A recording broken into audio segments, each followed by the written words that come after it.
देखो बच्चों आगे बढ़ते हैं। दो का फर्स्ट है जैसे F X is equal to इतना। कोई भी मॉडुलस फंक्शन है तो उसके सवाल इस टाइप से नहीं होते। First derivation second derivation test से नहीं होंगे, मैं सेकंड डेरिवेटिव टेस्ट मेथड से नहीं होंगे। तो कोई भी मोड हमेशा प्लस में होता है, यानी या तो वो जीरो होगा या जीरो से बड़ा होगा। तो मैंने ऐसे लिख दिए हैं, जीरो या जीरो से बड़ा लिख दिया। अब क्योंकि फंक्शन में -1 और है तो मैंने -1 दोनों ओर जोड़ दिया, -1 यहाँ जोड़ दिया, -1 यहाँ जोड़ दिया, तो ये हो गया। अब ये -1 जो है इससे बड़ा है फंक्शन, यानी फंक्शन इससे बड़ा है तो -1 छोटे से छोटा हो गया। -1 छोटी सीमा हो गई, निम्नतम मान हो गया -1, और उच्चतम मान का तो कितना भी हो सकता है। तो निम्नतम मान हो गया -1, यहीं से निकला है यूं ही। और उच्चतम मान का अस्तित्व भी नहीं है, अनंतता के होता। दूसरा सवाल, दूसरे का सेकंड, जी एक्स इतना दिया है, इसमें भी मॉडुलस दिया है तो मॉडुलस को जीरो के बराबर या उससे बड़ा होगा, और माइनस लगा दें तो ये फिर ग्रेटर देन और इक्वल टू का लेस देन इक्वल टू बन जाता है। माइनस लगाने पर चिन्ह चेंज हो जाते हैं। फिर इसमें 3 जोड़ा दोनों ओर, 3 जोड़ा तो ये है पूरा फंक्शन, ये वाला, और ये फंक्शन छोटा है 3 से या 3 के बराबर है।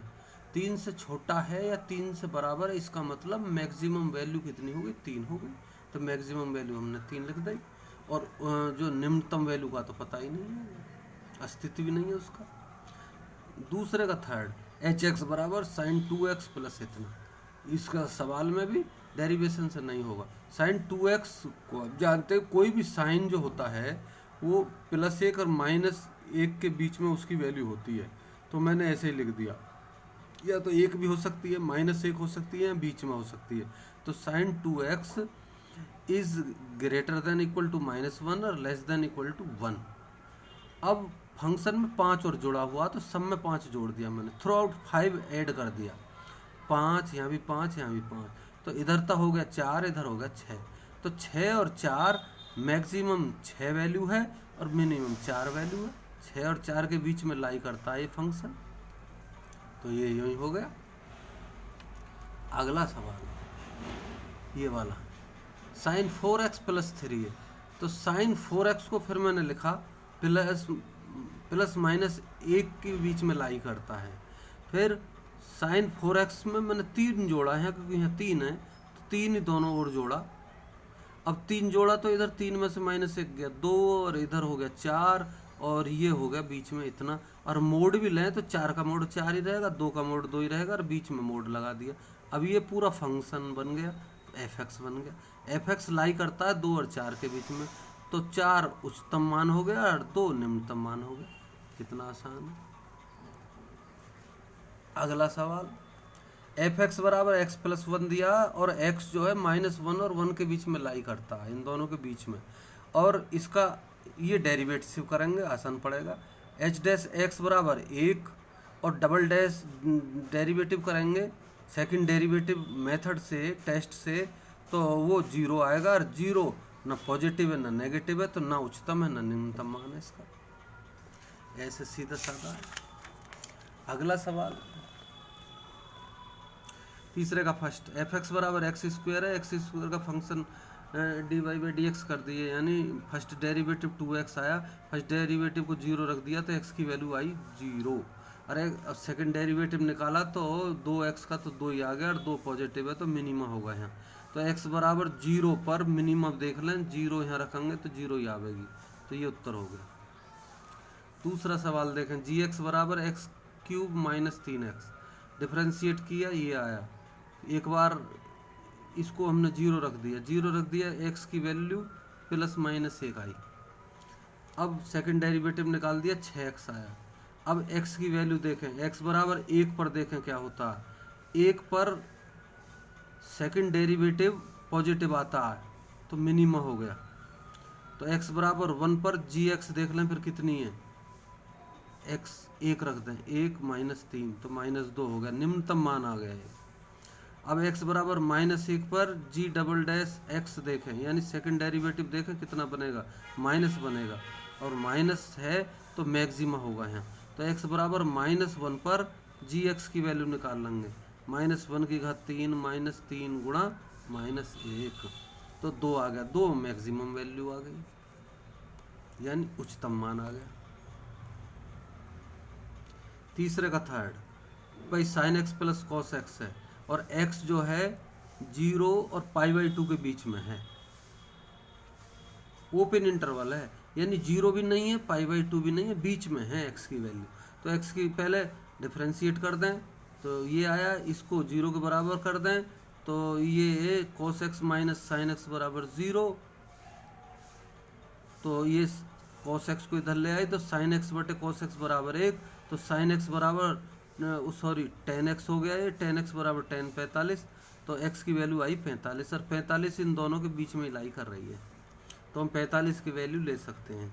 अब सेकंड डेरिवेटिव टेस्ट देखें, cos x का माइनस साइन एक्स हो गया और साइन एक्स का cos x हो गया, तो माइनस माइनस तो माइनस आएगा, नेगेटिव आएगा, नेगेटिव में मैक्सिमा होगा। अब x बराबर π/4 पर तो साइन π/4 प्लस cos π/4, तो 1/√2 1/√2, तो 2/√2 हो गया, √2 के ऊपर नीचे गुणा कर दी तो √2 आ गया उच्चतम मान, √2 आ गया उच्चतम मान। अब आगे अगला तीसरे का चौथा, sine x minus cos x है और 0 और 2π के बीच में लाई कर रहा है। तो देखें फर्स्ट डेरिवेटिव निकाल लिया, फर्स्ट डेरिवेटिव को 0 के बराबर कर दिया, तो tan x बराबर -1 आया, कोस को मैं नीचे ले गया। अब tan x बराबर tan पाई माइनस, अगर हम यूँ देखें तो पाई माइनस सेकंड में पड़ता है और सेकंड में tan तो माइनस में होता है, तो इसको फिर खोलेंगे तो इतना ही आएगा, -10 π/4 ही आएगा, ये -10 π/4 ऐसे।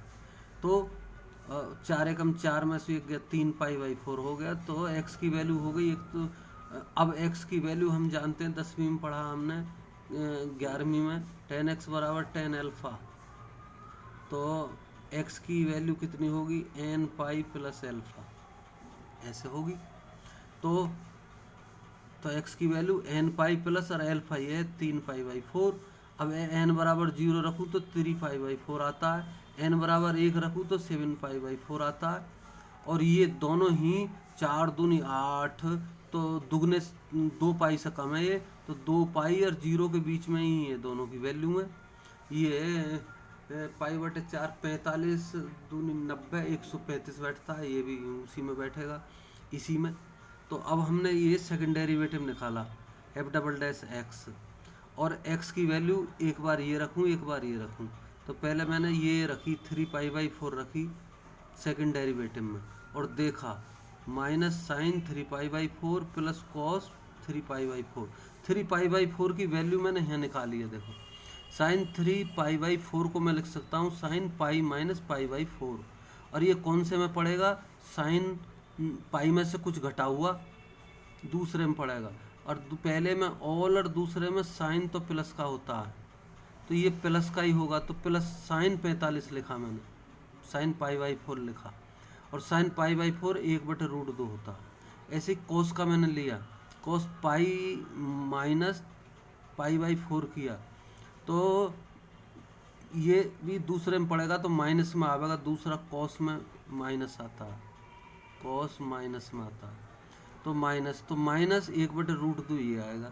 इसकी वैल्यू हमने यहाँ रख ली भाई, तो ये नेगेटिव आता है, तो यहाँ मैक्सिमा होगा, मैक्सिमम तो स्थानीय उच्चतम मान sine x minus cos x हो गया, और इसमें वैल्यू रख दी, साइन 3 π/4 की वैल्यू ये रही, और कॉस 3 π/4 की वैल्यू ये रही, तो ये मैंने रख दी वैल्यू, तो ये आई, तो ये इतना उत्तर हो गया, इतना वैल्यू हो गया। अब अगला सवाल देखें, इसी में 7 π/4 रखूँ अगर x की वैल्यू, तो f(x) बराबर साइन 7π/4 और ये इतना 7π/4 को भी मैंने निकाला है। साइन 7π/4 को लिख सकता हूँ मैं साइन पाई प्लस 3π/4। 4 एकम 4 और 3 7 हो जाएगा। अब ये देखो ये तीसरे में पड़ेगा, माइनस में आएगा माइनस इतना, और इतने की वैल्यू हम पहले निकाल चुके हैं, 1/√2 होती है, तो माइनस 1/√2 ये आ गया। और इसमें ये पाई में कुछ जुड़ा हुआ है, तो तीसरे में ऑल साइन टी, तीसरे में टेन और कोट प्लस में होता है, तो कोस माइनस में होगा, माइनस इतना, और इसकी वैल्यू हम ऊपर निकाल चुके हैं माइनस 1/√2, तो 1/√2 ये हो गई। तो इनकी वैल्यू हमने यहाँ रख दी, साइन 7π/4 माइनस 1/√2 रख दिया, माइनस कॉस 1/√2 रख दिया, तो माइनस 2/√2 हो गया, ऊपर नीचे √2 गुणा कर दे तो माइनस, इससे ये सब कट गए तो -√2 आ गया। ये स्थानीय निम्नतम मान आ गया। तो बच्चों आज इतना ही, फिर आगे फिर बताऊंगा। Thank you.